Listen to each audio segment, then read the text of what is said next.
Programang ito ay rated SPG. Striktong patnubay at gabay ng magulang ang kailangan. Maaaring may masiselang tema, lengguwahe, karahasan, sexual, horror o droga na hindi angkop sa mga bata.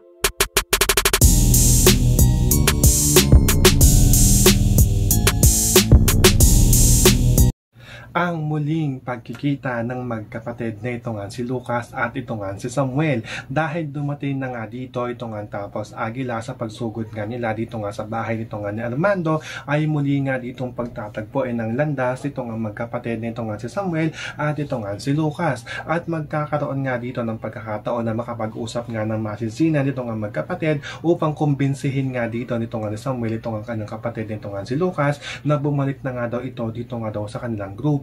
Pero nga si Lucas ay sinasabi nga niya dito nga sa kanyang kapatid nito nga si Samuel na hindi na nga daw sa babalik dito nga daw sa kanilang grupo, at lalong-lalo na nga daw dito nga daw kay Armando, dahil tuluyan na nga daw siyang sumapi dito nga daw sa grupo nito nga daw ni Carlo Dalisay upang maging membro na nga rin daw siya ng Tapos Aguila. Kaya nga ito nga si Lucas ay kukumpinsihin nga rin niya dito ito nga kanyang kapatid nito nga si Samuel na umalis na nga daw siya dito nga daw sa grupo nito nga daw ni Armando at sumama na nga daw ito dito nga daw sa kanya. Pero hindi nga papayag dito ito nga si Samuel. So pakakaabangan nga natin dito kung saan nga bahahantong ang pag-uusap ng magkapatid na ito nga si Lucas at ito nga si Samuel. Yan ang ating mga pakakatutukan at pakakaabangan dito nga lang sa FPJ San Provinciano.